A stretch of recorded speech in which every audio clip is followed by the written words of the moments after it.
Timeshifters hope that you enjoyed this rare and infamous moment that combines a first-rate disaster with genuine historical significance. But now it's time to take a deep breath and get those cameras out as we prepare to temporally reset you to one of the most fantastic catastrophes in history. Are you ready?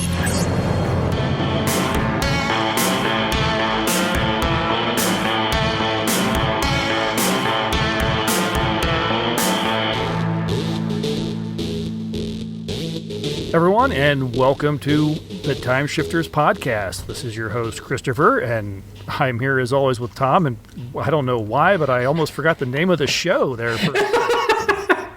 Well, you know, it's been so long since we've done one. Yeah, all of 2 weeks. Well, actually only a week since a really great interview that if you haven't already heard their interview with director Chris Cronin, go back and take a listen to that. Tom and I had a great time talking to him. He was a lot of fun, real interesting, learning about some of the behind the scenes of the film, The More. So, yeah, go and check that out if you haven't already.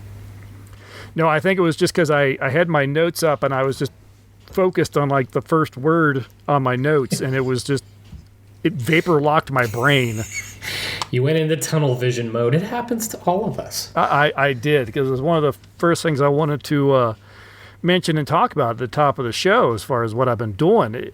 Because they suddenly, for whatever reason, became available on Prime, I started watching some of the latter seasons of Mystery Science Theater 3000. Oh, okay. Particularly the ones where they went independent and went to the Gizmoplex. So no longer on Netflix or anything. Yeah, okay.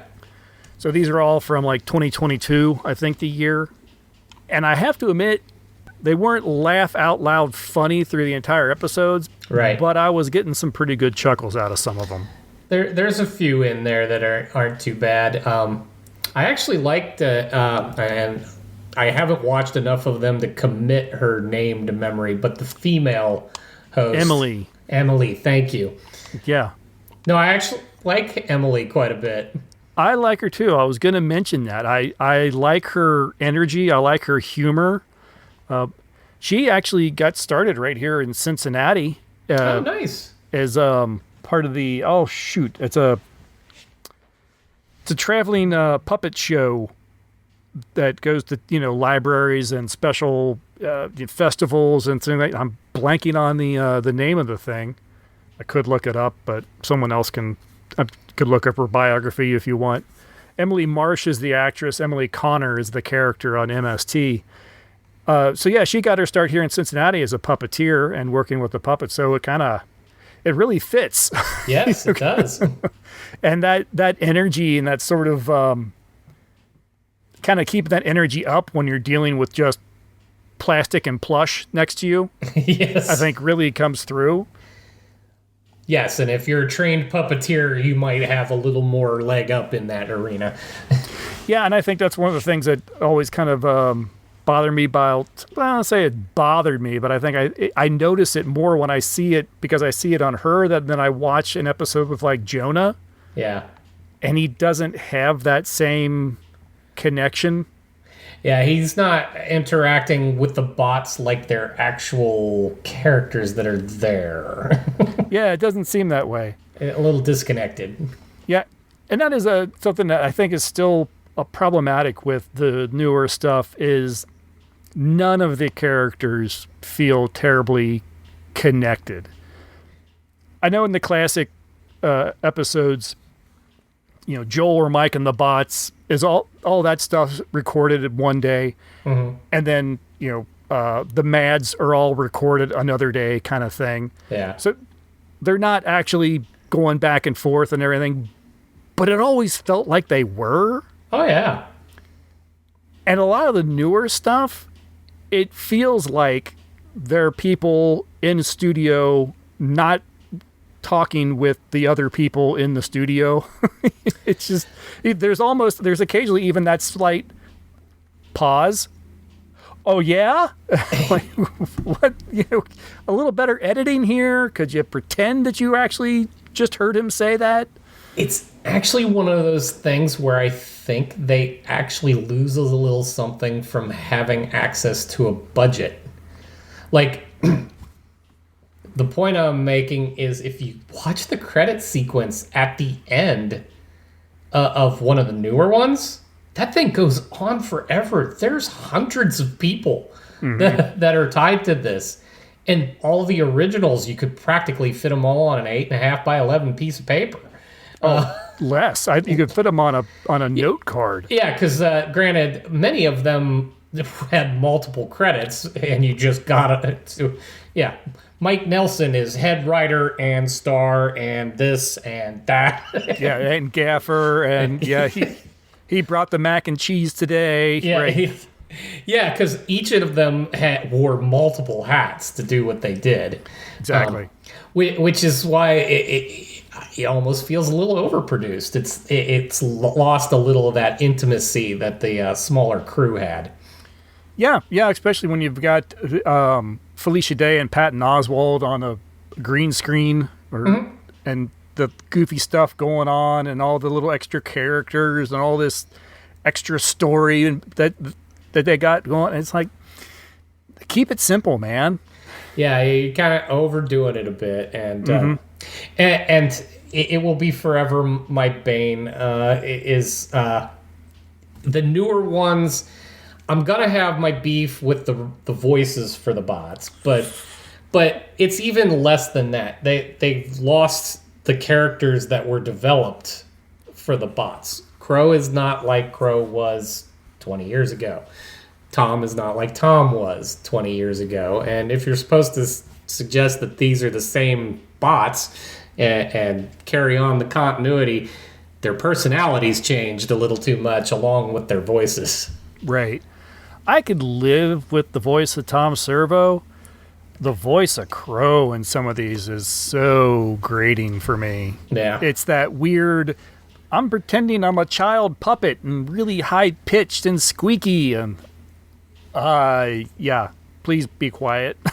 Yeah, I mean, Trace was perfect, and Bill was a reasonable stand-in after the fact. He captured a lot of the tone that Trace brought to Crow, but none of the other ones have done anything serviceable. No, I'm afraid not. But I was happy to see that they've apparently kind of calmed down in the riffs. Yes. When they first went to Netflix, Jonah and his co-hosts were just throwing everything at the screen. Yeah. It's like there was no discussion about, okay, what line are we going to keep? Nope, throw them all, and maybe someone will. And you didn't have time to process it. I think I've talked about this before on the show. Yeah, we definitely have, because they wouldn't shut up. Yeah, and there are moments you need to absorb a bit of the film so that you can appreciate the riff that will come up. Right. And you didn't get that. It's just total machine gun fire at you, and I'm like, okay, I'm a little too overwhelmed. This is too much going on, and now I can't enjoy it. Yeah, no, exactly. So yes, they have calmed down a little bit. They've let the film speak for itself when it needs to. They've come up with some pretty good quick jabs and riffs at the films. Some of the bumper plays aren't too bad. Yeah. They've made me chuckle a couple times, and it's always those rapid fire kind of come out of nowhere lines that are always going to be the ones that get me the best. I think there was one where they were trying to play some sort of like a match game or a word guessing, like a password or something like that. Yeah. And someone said, what's it's round and white, and someone says Marlon Brando. Okay, that's cute. Yeah, I did. And I just kind of sat there and chuckled for a minute or two. It's like, that's pretty good. And that harkens back to their ability to pull something kind of random out of nowhere. Yeah. And you actually have to know the reference. That's what I always kind of rather enjoyed about Mystery Science Theater. You kind of have to have a well-rounded personality to understand all of the little quips and references they make. I mean, you can't be, You can't be unread. You can't be unwatched. You can't be disconnected from history. You gotta know stuff. Well, and that was kind of the beauty of some of the classic episodes for me is some of the riffs, I'll admit I laughed, even though I really didn't know what they were talking about, just because it was really random and out of nowhere. I remember a interview with, I can't remember if it was Joel or Mike, but someone said that they never ask, will they get this? Yeah. They just say, the right people will get this. Yes. So yes, there may be a highbrow joke about Kafka or something like that, and right around the corner there's going to be a poop joke. So there's something for everybody. And that was what was amazing about it, especially back in the day when it was all low budget, and especially coming off of their public access days, where you were lucky if anybody watched, so you could say whatever the heck you wanted, and yeah, the audience will either get it or they won't, and they'll move on with their lives. I'd also say that they are not mean-spirited in their riffs. Yeah. There was an era when they first went to Sci-Fi Channel where I think they were very mean, and they were making fun of the films. Yeah. And I didn't enjoy it. I don't enjoy that year. I think it was an entire season where it was just like, you guys, you're losing it. Yeah. And then they started calming down, and that's when they started doing back to the non sequiturs and the current event kind of jokes and stuff. Those maybe don't age as well, but for those of us that went through whatever they're talking about, it's still funny. Yep. So yeah, so they're on Prime, and I was just kind of clicking around. I did go to that the Gizmoplex or whatever. I didn't realize that you can sign up. And as far as I can tell, you can watch all the classic episodes on there for free. Oh, wow. I think seasons 11, 12, and 13, which are all the Netflix and the independent, you have to pay for. But They say all the other ones are free. So I may have to sign up for that. I've got all of them from various means and of varying quality. Yeah. But I might, if they actually offer it up for free and it's actually decent prints, that might be my go-to watch place. Yeah, I could definitely see that. Especially since I've been dying to watch the one with the flying kick Godzilla. Oh, I bet you those won't be on there though. You think? I bet you the Godzillas, and yeah, definitely. I think the Godzillas you will probably not find. Oh. I think there was they aired those thinking they were public domain, or they got a hold of them through some shadier means than probably they truly didn't know, and I think Toho kind of pulled them back on that. That's a shame. I mean, I know they got permission for the Gamera ones, but yeah, apparently, because I think they even redo a Gamera one in one of the season 13s. Oh, did they? So yeah, that has been taking up quite a bit of my time. The only other somewhat related thing that I've watched was, again, flipping around Amazon, and probably because I was watching cheesy movies on Mystery Science Theater, it decided, hey, you might like Monsternado from 2023. Oh, yeah. So yeah, I checked it out, and yeah, someone really wanted to make a crime drama, but really couldn't figure a good way to get from like one scene to another, or how to end a scene. Yeah. So they just worked in a B plot about monsters and tornadoes that would show up about that moment and eat somebody. It was really bad. So it still follows the formula of Sharknadoes. The first Sharknado, I think, was clever and fun. Right. And then the sequel, not so much. The threequel, less so. All the ones that came after it, I think I gave up. Yeah, I think they're up to 6, 7 of those now. Yeah, I gave up after 3 because 3 was like, okay, now you're just being stupid to be stupid. Well, I know I watched one long enough to watch Will Wheaton buy it on a plane. Yeah, I don't even know if I saw that one. I think the first one, I think they were having fun and they were being clever. Yeah. And then they just started getting stupid. You can be clever and not be stupid with this. Yeah. You proved it with the first film, and then it went off the rails pretty quick. It went off the rails very much. Which is saying something for a movie called Sharknado. That's a hell of a it's a leap. A little bit. That's it for me.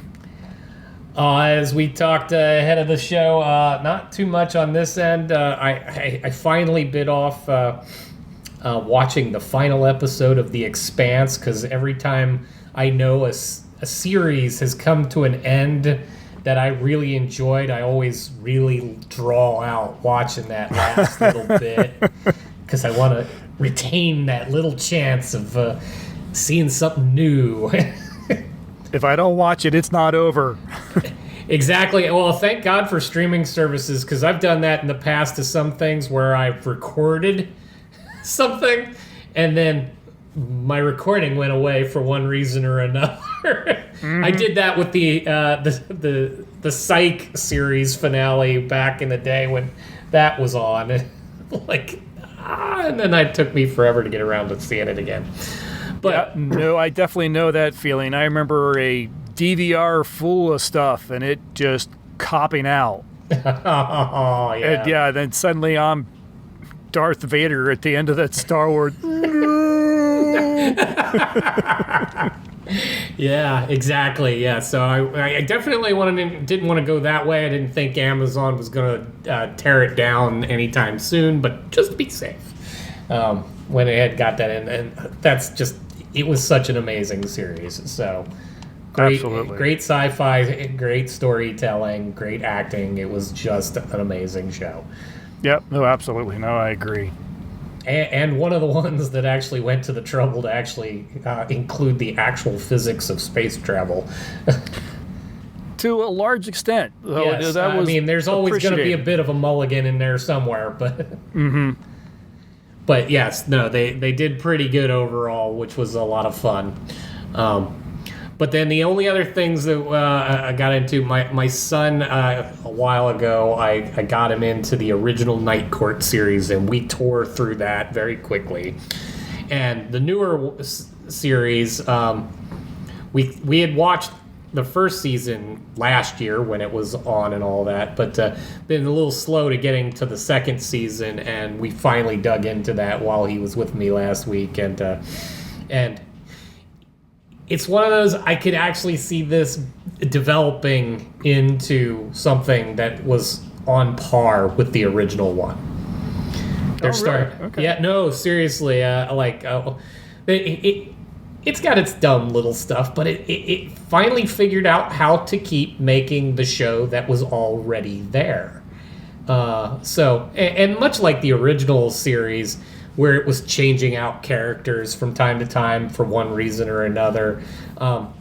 This didn't do anything different. They've already changed the clerk character once, kind of, sort of twice, because they had a guy come and stand in, but they kept him on the show in a different part. Same character, same guy, just have him doing something different. Like the clerk was just, this is his temp gig because it's not what he does, but you need a clerk. So... In fact, it was very weird because the second season plays out starting with a Christmas episode that does not fit into the continuity of any of it, which was it was a very Night Court thing to do anyway. No, lots of fun, especially when we got up to the one where they did a New York Comic-Con related episode, and they had John Larroquette reprise his role as Maltz. Nice. So, full Klingon garb. They did it up real good. Like, it wasn't a hack job. He was the character again. And it was even cute because he gets approached by this woman that he's trying to hide from, which is why he's dressed as a Klingon. She asks for his name, and he actually says, "Oh, my name's Maltz." Like, that's so cute. I love that. That's awesome. In fact, because we didn't have enough time to watch any more episodes, we had worked our way up to the return of the Wheelers. Oh, nice. Bob and June Wheeler come back for an episode, and since we weren't going to have time, I'm like, okay, we're not even going to watch part of it. I want you to be able to sit down and watch the whole episode. So that was fun, but that's about as much TV slash movie watching as we've been up to lately. Yeah, that's still a lot of fun. You're going through series. That always takes up a little bit more time than even some films. So True, but even on the streaming, and even though there's ads, there's actually a little bit fewer than you would get in a normal TV viewing. So they play through in about 25 minutes an episode. So that's good. Keeps it moving. Yeah, the Mystery Science Theaters are free with Prime, but Prime now, of course, includes ads. But they've actually been pretty nice in that they are enjoy this presentation ad-free after these, initial advertisements. Like, cool. And there's usually, at one point, it was just the Amazon ad that lasted all of like 15 seconds, and then I got to watch the rest of the thing without any interruption. And the other times it's either just 1, 2, and I think the most I've had was 3 short ads. So within a minute you're into the show and you don't have any interruptions, which was nice. Amazon, though, I don't know why it started doing this. I'm used to it doing it with a series where you get to the end of an episode and it counts down and then jumps into the next episode. The next one, yeah. It started doing it to me on the films. Yeah. And it never used to before. Oh, really? Yeah. And that's really annoying because I've fallen asleep on the couch and woke up and it's a completely different movie, or like, what the hell happened here? No, I've had it do that to me with one-off stuff. Like, I'll watch a comedy special, and the special will end, and theoretically it's not a series, it's not anything, and it just picks another one and starts launching into it. I'm like, something random. I didn't realize it happened until I apparently wasn't paying attention, or I fell asleep, or I didn't pay attention to whatever it was that I woke up to, and I just turned off the TV or whatever. And a day or two later, I come on, I turn on Amazon. I'm like, why does it say I'm a third of the way into the film Vertigo? Yeah, that's the thing. It's a careful. That's the thing you really got to watch. My son's gotten burned by it before. Turning off the TV without turning off the Roku.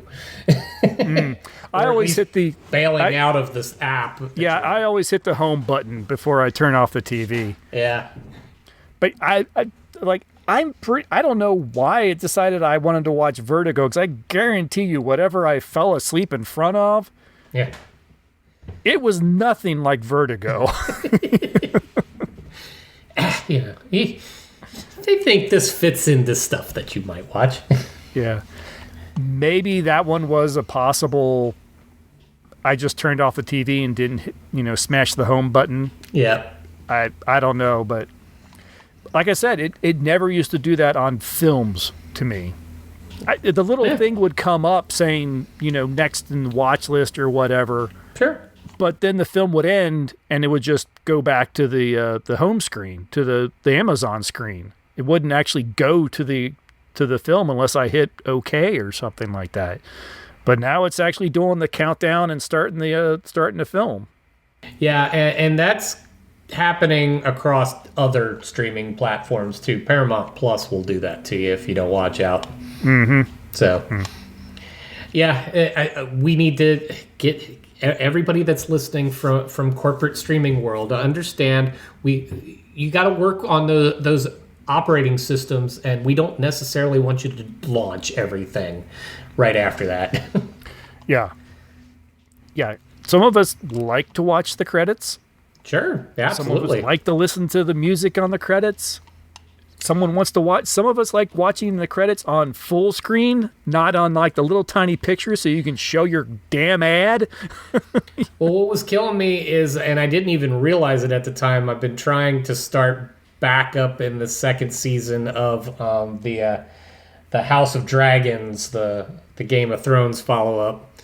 On Max, it wants to launch you into the next episode, if there is a next episode, before you've watched all of the content that they have, because they'll run credits and then they'll do kind of a post-mortem on the whole episode kind of thing.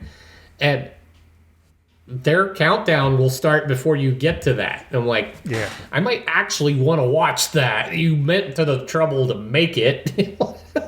Maybe leave that up.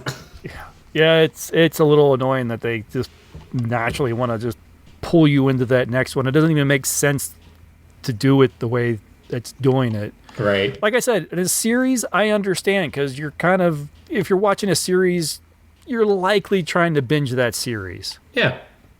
So I kind of get it. But films? Yeah. Not so much. And I don't even want it to do it even if the film has a sequel. No. Yeah, don't launch me into the next one yet. All right, well, let's leave all that behind. Let's go ahead and take a break. We'll listen to a promo for another podcast. And then we are going to talk about 1995's Johnny Mnemonic.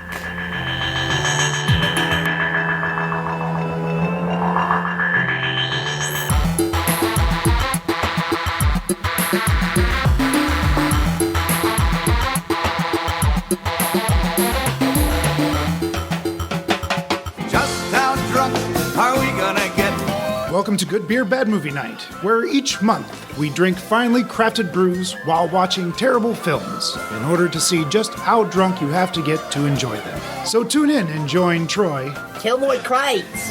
Oh, that was pretty good. Thank you. Dave. I have the weirdest boner. And Pete. IPAs are ales, meaning they are bottom fermented. Excuse me, they are top fermented. I that up. Try that again. As we drag Kathleen, Hear me. kicking and screaming through an alcohol-fueled podcast dedicated to movies of questionable quality and the frosty adult beverages that help make them tolerable. Good Beer, Bad Movie Night. Clearly, it's the beer's fault.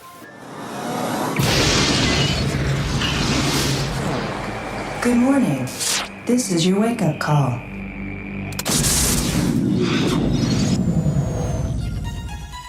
The year is 2021. It is no longer safe to transmit information. Phones, computers, and satellites are all vulnerable. But there is a solution. Your storage capacity? I can carry nearly 80 gigs of data in my head. Input the data into the brain of a human courier, like Johnny Mnemonic. Hit me.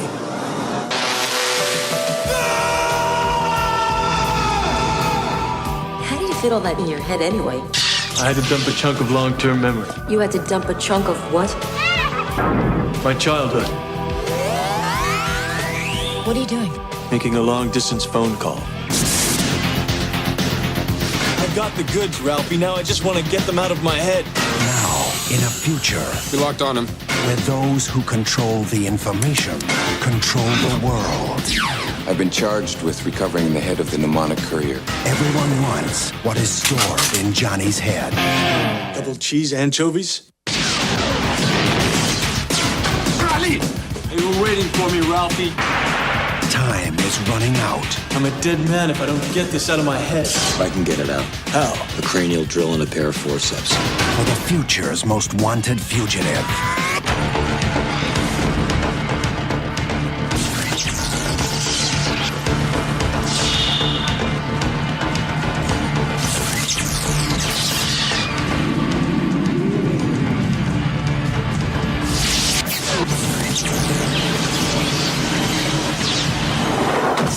Keanu Reeves.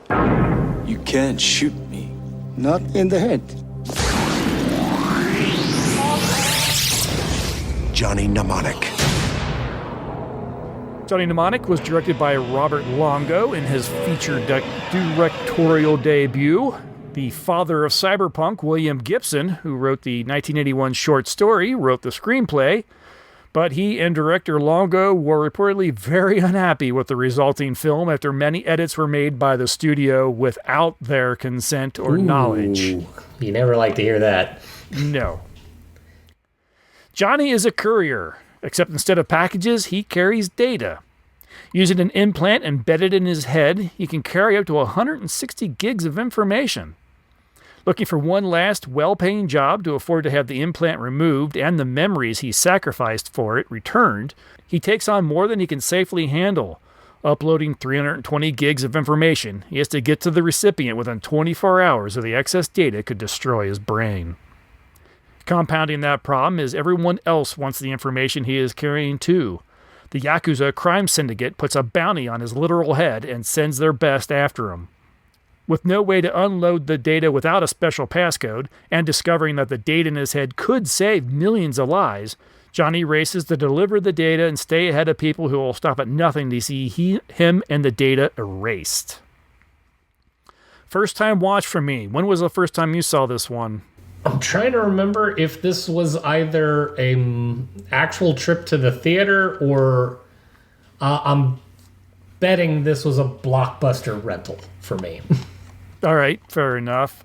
Oh, I guess I should mention the film does star Keanu Reeves and Dinah Meyer, along with Ice-T, Dolph Lundgren, Henry Rollins, Udo Kier, Takashi Kitano, and Dennis Akiyama. Yeah, I didn't even look to see. I saw, names come up in the credits, and I recognized some, and Dinah Meyer seemed familiar, but I couldn't place it until I looked at her IMDb page and didn't even actually click onto her. I just saw her photo and went, oh, Birds of Prey. Oh, that's where you remember her from. Yeah, that's what I know her from. Starship Troopers. I don't remember her in that. She was Diz. She was the... Yes! She was the one that was enamored with Rico, but never quite got there until the end. Well, I'm gonna have to rewatch that film. A, it's been forever since I've seen it, and B, I didn't remember that at all. No, I know her from the short-lived and before its time Birds of Prey. No, I remember her from that, but you remember Birds of Prey more fondly than most.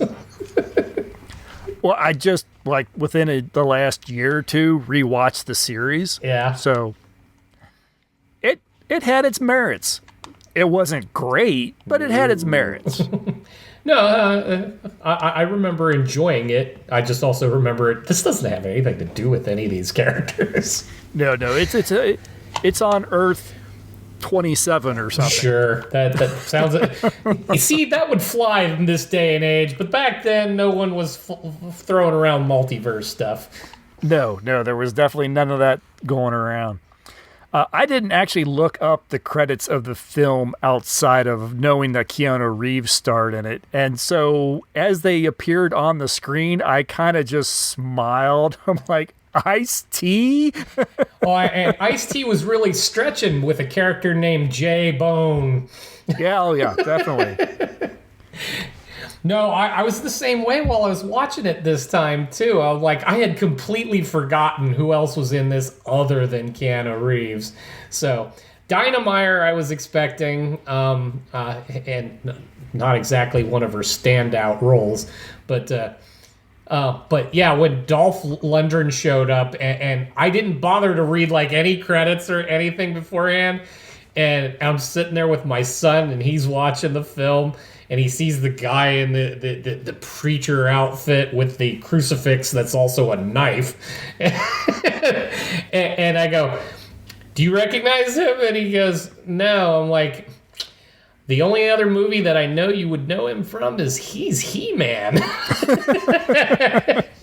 He's like, no way. I'm like, yes, He-Man's been reduced to this weird preacher dude. Yeah. Actually, the entire cast felt like this is what they would be doing when their careers are down the downslide. Yeah, kind of and that was the thing, to have Ice-T and Henry Rollins in there. This is mid-90s. This is the height of their musical careers. Yeah. And so this is supposed to be their crossover into Hollywood, where we're not just gonna be musicians, we're gonna be actors too. And I'm like, this might not have been the one. No. The studios, I'm sure, they have this film And then they got this young star, Keanu Reeves. They're like, okay, fine, whatever.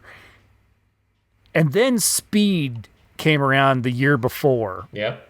The studio must have just been, Was he signed for this before Speed came out?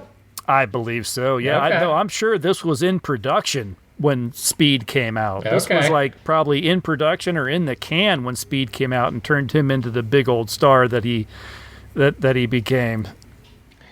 Yeah, because I know this still came in order of progression. This came out after Speed. Exactly. So, yeah, no, I didn't realize that was the order that happened, though, that the movie itself was already kind of ready. Oh yeah, now I'm sure the studio expected this to be a big, huge blockbuster, carrying off of Keanu Reeves and Speed, and I'm sure that was all over the posters and the ads and stuff like that. But yeah, this was not the film, and well, let's put it this way: it's good for him that Speed came out first. oh yeah, no kidding. I wonder what they would have done had this come first. I don't know. I think Speed still would have been a massive hit, even if Keanu Reeves had been in a bomb beforehand. Yeah, perhaps, but still, you'd be just kind of curious. Maybe we'll look at somebody else, because I know other actors were considered for the role in Speed. So yeah, true. Yeah, so if this had come out before that, especially just like a year before that, they might have gone, let's take another look at that Bruce Willis guy again. I think it's funny. I was reading that Longo and Gibson had tried to get this produced as kind of like an art film on a real small budget, but couldn't get any financing. Apparently, Gibson said that they wanted to avoid the flashy MTV-inspired visuals and plunge the audience into a very strange but consistent universe. And Longo later commented that the project started out as an artsy $1.5 million movie, and it became a $30 million movie because we couldn't get $1.5 million. I think the one that I liked, and I pulled this straight out of the trivia on IMDb, but the fact that it's rumored that this script was just literally dropped on Keanu Reeves' doorstep, just left for him to interesting. Come home, read, and supposedly that particular tactic led to him coming on to the role, but still, the notion that, here, I'm just going to leave this on the door, you read that if you want. It's an interesting choice. And Keanu Reeves, I feel like, was kind of an interesting choice to take the film in an action film. Because I was looking, maybe only the other film I can think of that he was doing action-wise was that Point Break. When did that come out? I think that was after this. No, that was 91. Really? Yeah, okay. So, and then see, and Bill and Ted came before that, right? Yeah. All right, so... That was the 80s still. Yeah, so he did Bill and Ted's Excellent Adventure. He does an action film with Patrick Swayze in Point Break. I guess that's why they figured he'll work as an action star in this. Because The Matrix doesn't come for another 4 years after this. Right, and what was funny is, and I don't know enough about how Keanu Reeves has gone about training for any of the stuff that he does, but I was thoroughly amused as he made a few like kung fu style gestures through some of this. Like he had his little calming tactic that he would pull out some what looked like Tai Chi moves, and I'm like, this is how you got into The Matrix later, isn't it? I found a lot of the action scenes in this film to be very well rehearsed, and they looked it. It was not natural action. Everyone was, I mean, you can almost see it in their faces. They were like, 1, 2, 3, A, B, punch, you know. There was a lot of that, but then so could be said for the dialogue as well. so wooden. Even I, this time around, even I could tell that the dialogue was just being kind of, it was like it was being read. Yes, no, because you're getting your one and only kind of poignant scene with Keanu Reeves. They're trying to get into the shipping container being suspended by the bridge kind of thing. They're trying to get to J-Bone, and they want to get the stuff out of his head, and the grunts are not cooperating, and they throw a car at him, so that didn't go well. And then he just goes off on this rant, and it is so just like, it's hard to take. One, the pacing of it and what is said is so terrible, and it's so self-absorbed on top of it all. And I get that he's just trying to say, this is I'm trying to get out of this life, and it's only getting worse the further I get into this particular last drop. And he just comes off very whiny and not even convincing. Like, while he's saying that he's upset that he is detached from his usual life, I don't believe a word of what he's saying while he's saying it. No, it feels like high school drama. Yes. Yeah, this could have easily been a play that got put on at my high school as opposed to a major motion picture.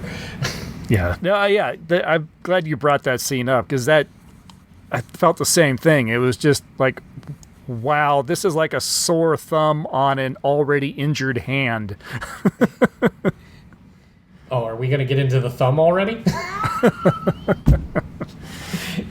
No. But yeah, it was. And the scene even leading up to that, like them launching the car at the vehicle they arrived in, which belonged to a guy that they knew.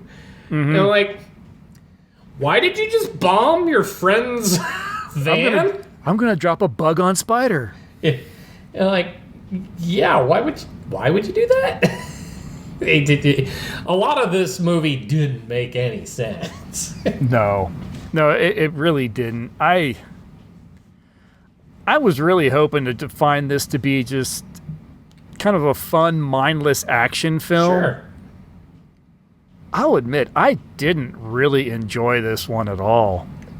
No, and I had fonder memories of it because enough years have gone by and enough brain cells have probably died for me to give it a better opinion from the past. But yeah, watching it again, I'm sitting there even thinking, oh, this is probably just one of those rough, almost B-movie, but kind of classic things from the past. And I'm sitting there with my son and I'm like, I'm sorry I made you watch this. Well, there's times where it's like, are they purposely stilted? Is it supposed to be, ironic or something? Or was that a choice? I couldn't tell. Since you brought up the notion that, again, the powers that be played too much of a part in what made it into the film versus not, but I can't imagine anything they had on the cutting room floor or by re-editing it would have made it any better than it was. No, you're not going to say how it was directed and acted. You're cutting out pieces of story. You can't cut out and change how someone delivered a line. Right, and that was the biggest problem. And across the board, like, nobody did a good job in this film. I didn't feel like any of them were buying into their characters or living their lives, and the dialogue was so atrocious.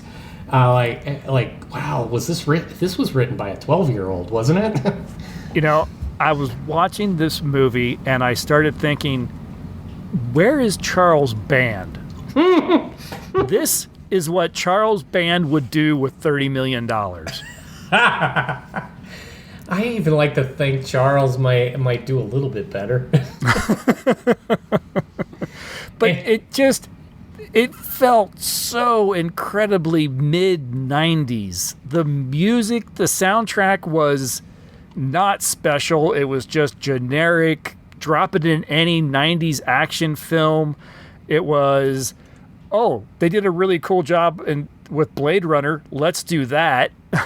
Hey, how about that Lawnmower Man stuff? We can do better than that, right? Oh, yeah, let's do some of that. Well, and missed opportunity. You have Ice-T and Henry Rollins in there and no music from either of them? Right. No, seriously, really? I mean, with Ice-T and his rap and Henry Rollins and his metal, there's no reason there shouldn't have been a better soundtrack. Yeah, something memorable, anything. Yes. Yeah, and it was just, it felt like generic studio music. Yep. Hey, anybody know how to use the synthesizer? I want to have a deeper conversation, but there's no depth. This is the most shallow, nonsensical piece of work that we've watched in a while, and that's when we watch some bad stuff on occasion. Yeah, this is just boring. It is. It was just boring. There's nothing really to grab onto. When your major sequence at the end is him sitting in a chair. And why he's being saved by a dolphin. By a dolphin, yes. That actually, honestly, that should have been great. It should have. I wasn't buying it at all. No, and we'll get into it when go over the reviews, but because apparently this was state-of-the-art effects for 95. I beg to disagree. The virtual reality, was certainly a lot better than, like, as I mentioned, Lawnmower Man. So they did make some improvements. Marginal. Yeah, the cybernetic dolphin, however, looked like a model in a tank. Yeah. No, at no point did I think there's a dolphin in there. Right. When that came up, I'm thinking, all right, this should have been maybe this could have been a little bit of a comedy or something too. Where's Douglas Adams? That would have helped. One of the things that I kept noticing too is, as grungy as this world is supposed to be, everything is still very clean. Like at one point they had, like, Jane, Dinah Meyer's character, is escaping she's in the back room of some grubby club, and she actually moves a ceiling panel out of the way to go up into the ductwork and escape, and she comes out the exact same way she went in on the other side, and there's like nothing. It looks like it's supposed to be dirty, but it's clearly painted on dirt, so the actress doesn't actually get dirty. Yeah. Well, I even noticed that when in that scene that you were talking about, when Keanu Reeves is Johnny's going off about how he wants to be in a hotel and he wants, a room service and he wants to have his clothes clean, and I'm like, your shirt looks immaculate, dude. Right? Yeah.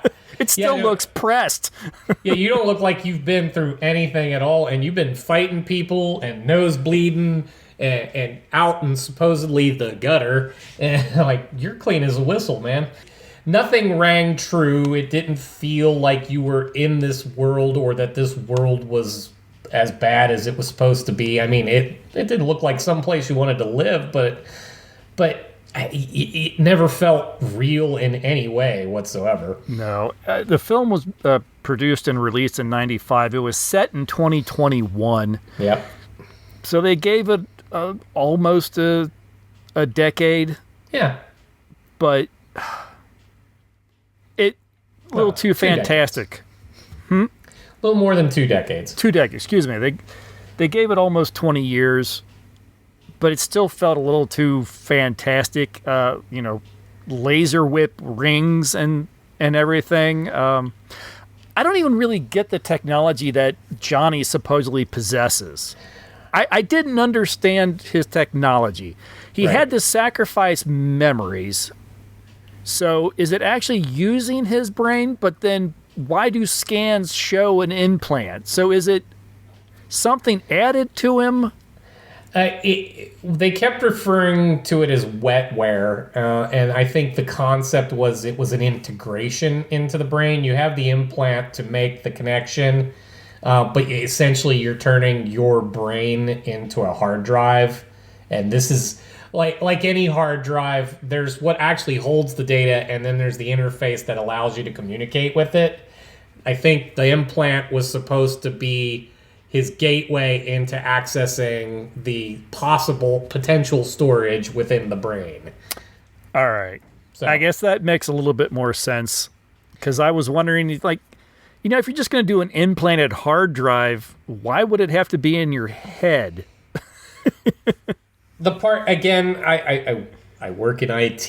The part that was cringeworthy and didn't make any sense was some of the numbers that they were throwing around. Like, he only had 160 gigabyte capacity. First off, my Apple Watch currently has more than that. And regardless of that, you might not know that where that tech would lie in 1995. But in 1995, you should have known that the brain would have been capable far more than that. Mm-hmm. It does essentially store our entire lives, and we're only using about 5% at any given time. So the human brain has capacity there, and they treated it like no. Like, or that he had to actually dump memory to do that. And I get if you suspend all of that and you go, okay, this is supposed to be the angst of the character. He has given up a component of his life so that he could do this job and have his money and have his stuff, and now he regrets it and he wants to kind of bring it all to an end. He wants to get his memories back and all that, assuming that's even a thing. They didn't really go into that. But for that being the entire purpose of what's going on, we got no satisfaction with any of it. I definitely got the impression that somehow it was possible for him to get his memories back, because that was what he wanted. He wanted to finally get this thing out, and a full restoration, they called it. So not only were they able to make room for this or for this wet drive, I guess, or whatever in his brain. Wet. They've saved his memories somehow. Yeah. Which again, if you're gonna launch this, you need to give us a little bit more, because since that was his whole goal, and by the time we get to the end of the movie,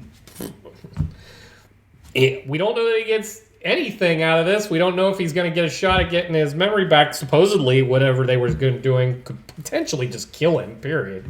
And none of it felt sad. Like, I didn't get an ending, really, and it was very weird. Granted, 1995, the internet is baby. It's a baby. Fledgling. It's a fledgling at the time. They didn't know what it was going to look like in 20 years. I don't know if anyone really thought that we'd be wearing tactile gloves and weird eyepieces and waving our hands around and everything. Actually, I guess we're getting closer to that. You can do it now. Actually, I'll give them total kudos for that, because they're the augmented reality and virtual reality stuff that's out now, Oculus, and that's some true. of the other, totally like that, and including the hand gear and all that. So kudos for that. The part that they missed the boat on big time, because should have already known it with what little internet there already was, is why do you need to curry it? You have satellites and computer systems. Why are you moving it around in a human brain that could be killed or destroyed at any moment? A very good question. You even showed us a satellite. It was a crappy CGI satellite, but you showed us one.